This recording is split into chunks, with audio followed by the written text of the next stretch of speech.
नमस्कार दोस्तों, मैं नीरज तिवारी स्वागत करता हूं आपके अपने YouTube चैनल एंड क्लासेज पर। और आज हम करेंगे दिल्ली पुलिस कांस्टेबल का प्रैक्टिस सेट। तो वीडियो को ज़्यादा से ज़्यादा शेयर कीजिए। जितने भी ग्रुप हैं सारे ग्रुपों में वीडियो को शेयर कीजिए, सपोर्ट कीजिएगा मित्रों। इसी के साथ हमारे चैनल को सब्सक्राइब कीजिएगा, बेल आइकन दबाइएगा ताकि अगली वीडियो का नोटिफिकेशन आपको मिल सके। तो चालू करते हैं आज हम दिल्ली पुलिस कांस्टेबल प्रीवियस।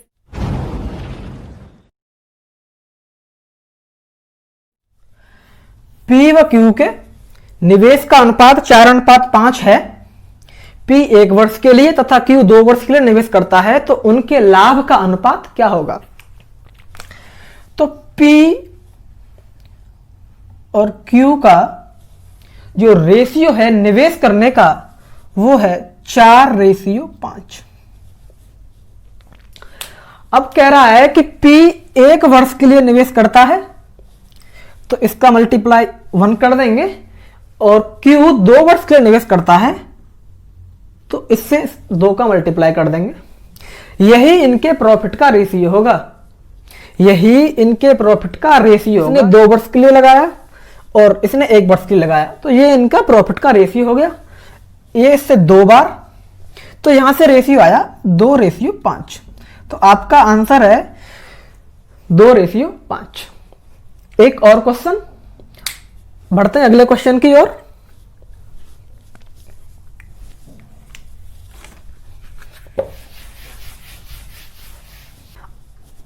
अगला क्वेश्चन ये रहा आपके सामने कि अमित एक कार्य को 8 दिन में, सुमित उसी कार्य को 6 दिन में समाप्त कर सकता है, तो दोनों मिलकर उस काम को कितने दिन में समाप्त करेंगे?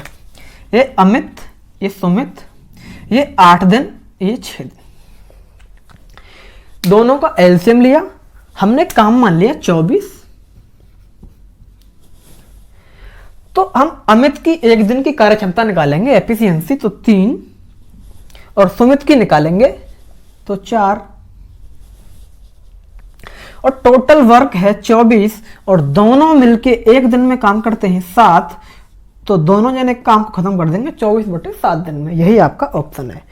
ऐसे क्वेश्चनों को इतना टाइम नहीं लेना, देखना है कि 8 है, 6 है, एलसीएम लिया 24, यहां से 3, यहां से 4, 24/7, दोनों 7 करते हैं पूरा काम। तीसरा क्वेश्चन है कि एक त्रिभुज की भुजाओं का अनुपात 5:5:8 है तथा इसका क्षेत्रफल 12 सेंटीमीटर स्क्वायर है, तो समान भुजाओं की लंबाई क्या होगी? तो त्रिभुज, इसकी भुजाओं का रेशियो दे रखा है 5:8, और इसका एरिया दे रखा है 12 सेंटीमीटर स्क्वायर। 5, 5, 8। आपको एक अंडरस्टैंडिंग रखनी होगी कि अगर ये समद्विबाहु त्रिभुज है और यहां से हम इस पे लंब डाल देते हैं तो ये दोनों को बराबर बराबर भाग में बांट देगा, और ये 4 हो जाएगी और ये भी 4 हो जाएगी, और ये 4 है, ये 5 है, तो ये 3 हो जाएगी। अगर ये 4 है, ये 3 है, ये 4 है और ये 3 है, अगर हम इसका एरिया निकालते हैं, इस वाले का एरिया इस वाले का, तो क्या होगा? 1/2 बेस इंटू हाइट, जो कि क्या आ जाएगा 6 इसका एरिया है तो 6 एरिया इसका होगा, तो एरिया हो गया 12, और 12 ही एरिया दे रखा है, तो इसीलिए जो भुजाएं होंगी वो 5-5 ही होंगी। तो समान भुजा की लंबाई क्या हो जाएगी? 5। एक व्यापारी अंकित मूल्य पर 30% की छूट देता है। एक व्यापारी अंकित मूल्य पर 30% की छूट देता है तथा वह 17% लाभ कमाना चाहता है। वह 17% लाभ कमाना चाहता है, तो वह अंकित मूल्य को कितने प्रतिशत अधिक पर अंकित करे? मतलब वो जो अंकित मूल्य रखे वो कितने प्रतिशत अधिक रखे? तो 30% लाभ कमाना चाहता है, 30% लाभ कमाना चाहता है, और वो बेचना चाहता है 117 में। मतलब अगर उसका सीपी हम 100 मान लेते हैं तो 117 में वो उसको बेचेगा। 117 में उसको बेचना चाहता है, लेकिन ये कब बेचना चाहता है 117 में? 30% छूट देने के बाद। 117 में बेचना चाहता है 30% छूटने के बाद, तो ये जो वैल्यू है ये 70% वाली होगी। जो यहाँ जो एमआरपी वो करेगा वो 100% होगी, तो ये 70% होगी इसकी वैल्यू। तो 117 30% की छूट देना चाहता है और इसकी वैल्यू 17 है, तो हम 100% की वैल्यू निकाल लेंगे। तो यहाँ से ये हट गया, तो ये हो गया 1170 डिवाइड बाई 7। इसको डिवाइड करेंगे 7 एकम 7 4 47 7 छिंगे 42 5 0 749 बचा 1 उतारी पॉइंट लगा के उतारी 0 7 एकम 7 बचे 3 और 7 चौक 28। मतलब वो जो उसकी वैल्यू रखेगा वो उसकी 167.4 रखेगा, और उसका जो सीपी है वो उसका सीपी 100 है, और वो रखेगा इसको इतनी 167.14 167.14। तो वो कितने परसेंट अधिक रखेगा? तो आंसर होगा 67.14 67.14। समझ में आया होगा। बढ़ते हैं अगले क्वेश्चन की ओर। क्वेश्चन है, एक वस्तु को एक व्यक्ति 169 रुपए में बेचकर 30% लाभ कमाता है। 40% लाभ कमाने के लिए उसे विक्रय मूल्य को कितने % बढ़ाना चाहिए? तो 169 रुपए में बेचकर 30% लाभ कमाता है, मतलब ये जो वैल्यू है वो 130% की है। ये जो वैल्यू है वो 130% की है, 130% की वैल्यू है। अब वो 40% लाभ कमाना चाहता है, मतलब वो 40% लाभ कमाना चाहता है, तो विक्रय मूल्य को कितना % बढ़ाए? तो 140% की हम वैल्यू निकालेंगे, तो 169 बट्टे 130 गुणे 140, 0 से 0 13 से ये 13 बार, और 14 13 14 42 2 और 14 4 18 182। मतलब वो 40% लाभ कमाने के लिए वस्तु को 182 रुपए में बेचेगा 40% लाभ कमाने के लिए, और जो 30% लाभ कमाने के लिए उसने वस्तु को बेचा 169 रुपए में 169 में। तो इसको कितना अधिक में बेचना पड़ेगा? इसको यहां से 13 रुपए, ये 13 रुपए अधिक बेचेगा, 13 रुपए अधिक बेचेगा 169 से। तो इसको अपना जो विक्रय मूल्य बढ़ाना पड़ेगा वो 13 बढ़ाना पड़ेगा, लेकिन जब परसेंटेज में बात करेंगे 13 बढ़ाना पड़ेगा उसको 169 से, और परसेंटेज के लिए मल्टीप्लाई कर देंगे। तो 13 से ये 13 बार, 13 से 169 13 बार, और ये 13 से ये 13 7 91 बचे 9 9 0 13 6 78 13 6 78, और वो थे 90 बचे 12 120, और 13 13 निम्न 170 है। तो उसको अपने विक्रय मूल्य को 7.96% बढ़ाना चाहिए।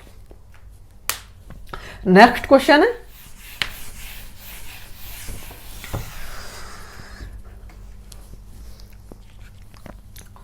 है, कि दो संख्याओं का योग 16 है, दो संख्याओं का x प्लस वाई मान लेते हैं का योग 16 है, और उनका अंतर 2 है, तो उनका गुणनफल क्या होगा? बहुत आसान क्वेश्चन पूछा गया था ये। यहाँ से y से y ये 2x इज इक्वल टू 16 तो 18, तो यहाँ से x की वैल्यू आ गई 9। अब x 9 है और ये इधर जाएगा, तो ये जो y की वैल्यू आएगी वो आएगी 7, और x की वैल्यू है 9। तो इनका जो x की वैल्यू है 9, तो इनका जो गुणनफल होगा वो होगा 63, और यही आपका आंसर है।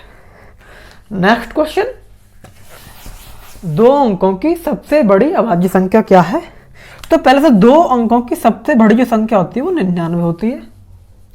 अब आपके ऑप्शन दे रखे 91, 93, 99 और 97। 99 तो नहीं है, कुछ क्वेश्चन ऑप्शन को देख के भी होते हैं। 99 नहीं है, 3 से डिवाइड है। 91 नहीं है, 13 से डिवाइड है। 93 3 से डिवाइड है। 97 ऐसी संख्या है जो अभाज्य संख्या है। नेक्स्ट क्वेश्चन है 5 सही 1/2, 7 सही 1/2, 11 सही 1/2। ऐसे क्वेश्चन को 5 दूनी 10 और 11/2 करोगे, फिर एलसीएम लोगे, बहुत टाइम लग जाएगा। ऐसे क्वेश्चन को देखते ही कैसे उड़ाते हैं, 5 और 7 12 11 23, 5 और 7 12 11 23, आधा आधा आधा आधा आधा 1 और आधा 1.5, मतलब 3/2। 1.5 और 23 कितना हो गया 24.5। 1.5 और 23 कितना हो गया 24.5, तो ये कितना हो गया 49/2। समझाता हूं इसको मैं थोड़े और तरीके से कि हम 5 को लिख सकते हैं।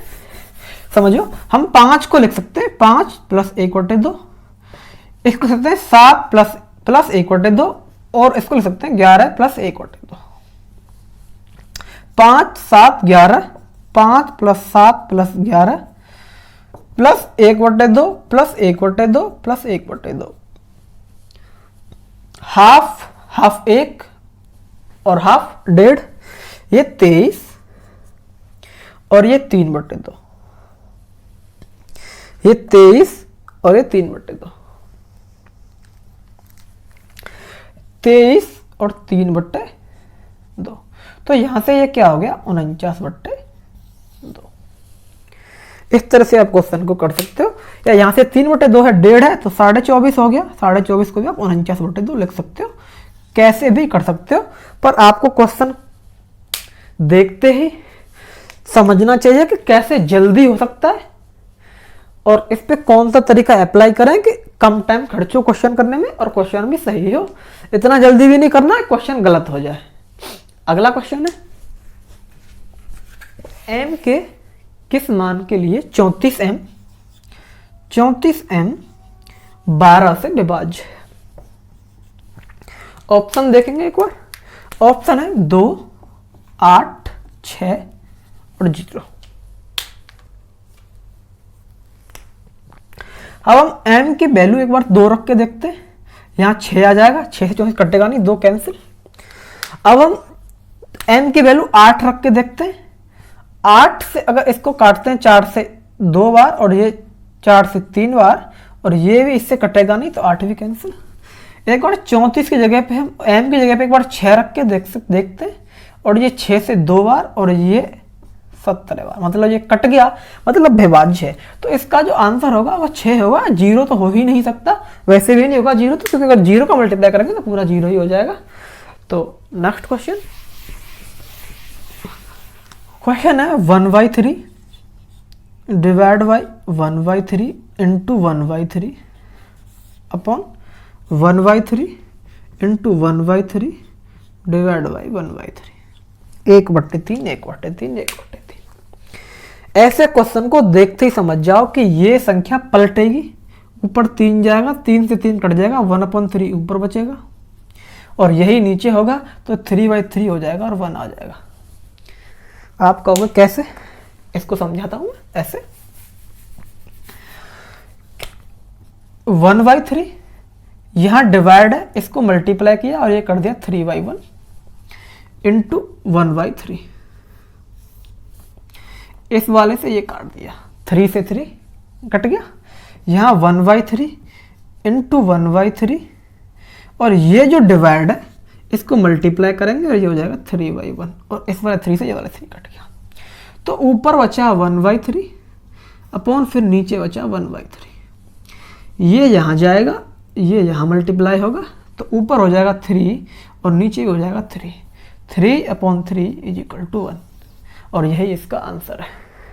और नेक्स्ट क्वेश्चन है दो संख्याएं तीसरी संख्या से 20% व 80% अधिक है। 20% व 80%, 20% व 80% अधिक है, तो पहली संख्या दूसरी संख्या का कितने परसेंट है। मान लेते हैं कि तीसरी संख्या 100 है तो दूसरी 120 व तीसरी 180 होगी, तीसरी 180 होगी। अब ये इससे 60 कम है, ये इससे 60 कह रहा है पहली संख्या दूसरी संख्या का कितने परसेंट है। पहली संख्या 120 है, 180 का कितने परसेंट? ये यहां से, और ये 2 से 9, और ये 5, 3 से ये 40, और ये 3, और ये 200, और ये 3, और ये हो जाएगा 66.6, और यही आपका आंसर है। क्वेश्चन है, एक व्यक्ति आधी यात्रा 35 किलोमीटर प्रति घंटा की चाल से तथा शेष यात्रा 65 किलोमीटर प्रति घंटा की चाल से तय करता है। यदि वह 10 घंटे की यात्रा तय करता है तो 35 किलोमीटर पर आवर की गति से उसने कितने घंटे यात्रा की? 35 और 65, ये कोई हम ऐसा डिस्टेंस मान लेंगे जो इन दोनों से डिवाइड हो, तो इनका एलसीएम लेंगे। ये 5 और 7 बचेगा 13, तो 35 गुणे 13 है 5 455, 455 इनका एलसीएम होगा, और 35 से डिवाइड करेंगे 455, तो ये होगा 13, और 65 से डिवाइड करेंगे 455, 13 से 5, 13 तो 7, तो यहां से होगा 7। अब वो कह रहा है कि ये है डिस्टेंस, ये है डिस्टेंस। अब आपको समझना है, मैं आपको बहुत प्यार से समझाने की कोशिश करता हूं। मैंने क्या किया, दोनों की स्पीड दे रखी है, ये क्या है, इनकी स्पीड है, ये क्या स्पीड दे रखी है, दोनों की स्पीड दे रखी है, और हमने कोई ऐसा डिस्टेंस माना जो इन दोनों स्पीड से डिविजिबल हो, विभाजित हो, तो वो हमने एलसीएम मान लिया 455। अगर इस स्पीड से हम भाग देते हैं तो ये आता है टाइम 13। अगर हम टोटल डिस्टेंस में स्पीड से भाग देंगे तो टाइम आएगा, इस डिस्टेंस में स्पीड से भाग देंगे तो टाइम आएगा, मतलब इस स्पीड से 7 घंटे चला तो इस स्पीड से 13 घंटे चला। टोटल जो उसने टाइम लिया वो 13 है, और 7 20 घंटे का टाइम लिया। जो उसने टोटल टाइम लिया वो उसने 20 घंटे का टाइम लिया। लेकिन जो क्वेश्चन में दिया है वो दे रखा है 10, जो क्वेश्चन में दिया है वो दे रखा है 10, मतलब इसका हाफ है, इसका हाफ है। अगर टाइम इसका हाफ है तो 35 की स्पीड से जो चला है और जो टाइम लिया है 13 उसे भी हाफ कर देंगे, तो ये 13 है, तो वो टाइम हो जाएगा 6.5। तो इस तरीके से एक ये आपका आंसर है। बढ़िया, अगले क्वेश्चन की ओर सॉल्व करने की कोशिश कीजिए। अगला क्वेश्चन है भैया 9500 रुपए की राशि 4.5 4.5% वार्षिक दर से 4.5% वार्षिक दर से 17,622.5 रुपया हो जाती है। भैया ये दे रखा है आपका मिश्र धन और ये है मूल धन। अगर मिश्र धन में से हम मूल धन निकाल देंगे तो हमारा बच जाएगा भैया ब्याज। अगर मिश्र धन में से मूल धन निकाल देंगे तो ब्याज बच जाएगी। सिंपल इंटरेस्ट का फॉर्मूला यूज करेंगे 9500 गुणे 4.5 गुणे x मान लेंगे जो भी हमें निकालनी है, और जो ब्याज है ब्याज को हम यहाँ रख देंगे, यही वैल्यू है। सबसे पहले जहां से पॉइंट हटाएंगे जीरो बढ़ाएंगे, यहां से हटाएंगे जीरो बढ़ाएंगे। थोड़ी सी इसमें कैलकुलेशन है, बस थोड़ा ध्यान से करते रहिएगा। 0 0 0 0 और ये इससे ये खत्म, जीरो सारी खत्म। 5 से 19 बार, 5 से 5 एकन 5 बचे 3 उतारे 1, 5 छंगे 30, 1 2 5 दूनी 10 बचे 2 उतारे 2, 5 चौक 20 बचे 2 उतारे 5, 5 25। 45 से 45 दिया 105, 45 दिया 135, 135 बचे 27 उतारे 4 और 45 छिक्के 270, 70 3 6 270 और 45 सेकंड 45 361 और 19 से 361 फिर 19 बार, तो x की वैल्यू आ गई 19। ये तो इसको समझ में नहीं आया। आपको इसमें थोड़ी कैलकुलेशन थी, आपको थोड़ा कैलकुलेशन में भी वर्क करना पड़ेगा। एकदम एकदम पॉजिटिव रहिए, मस्त रहिए, वीडियो को शेयर कीजिए ज़्यादा से ज़्यादा। प्रथम क्या आ रहा है वाज्य संख्या है, तो दो वाज्य संख्या है, 2 3 5, 5 के बाद 7, 11, 11 के बाद 13, फिर 17, फिर 19, 1 2 3 4 5 6 7 8, 1 2 3 4 5 6 7 8, 19 के बाद 23, फिर 29, 9 10 और 11। देखो इनको जोड़ते 3 और 2 5 और 5 10, यहाँ 10 लिख दिया, यहाँ तक हमने जोड़ दिए। 10 और 7 17, 10 और 7 17 और 11 28, यहाँ तक जुड़ गए। इन दोनों को जोड़ो, ये हो गए 30, और यहाँ से इन दोनों को जोड़ो, इनको जोड़ने में आसानी होगी। 20 और 30 50, ये हो गए 50, 50 और 30 80, 80 80 और 28, 80 और 28 108, और यहाँ से 9 और 3 12, 4 और 1 5, 160। 160 आ गया इनका सम। इनका जो सम आया है वो आया है 160।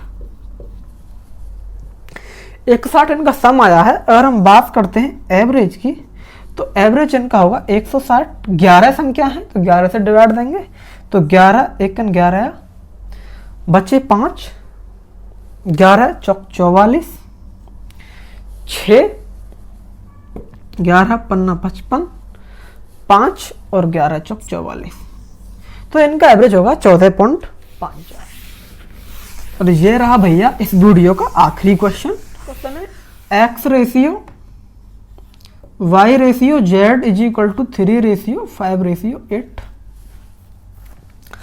और 9y minus 2x plus z बराबर 141, और y का मान बताना है। तो y का मान होगा वो 5 का मल्टीपल ही होगा, 10 15 20 25। तो अगर हम 10 मानते हैं तो 90 हो जाएगा। 90 141 से बहुत कम नजर आ रहा है मुझे, जो कि y का मान 10 नहीं हो सकता। तो मैं y का मान एक बार 15 मान के देखता हूँ। तो 15 माना तो 15 निम्न 135। अगर y का मान 15 किया है 3 गुना, तो ये भी 3 गुना हो जाएगा 9, और ये भी 3 हो जाएगा, ये हो जाएगा 24। तो यहाँ से 9 दूनी 18 प्लस 24 इज इक्वल टू 141, 135, और यहाँ से 6 141, जो कि वेरीफाई है। तो y का मान 15 सही है, तो y का जो मान होगा वो होगा 15। उम्मीद है आपको वीडियो पसंद आई होगी। हमारे एंड क्लासेस चैनल को सब्सक्राइब कीजिए, वीडियो को ज़्यादा से ज़्यादा शेयर कीजिएगा।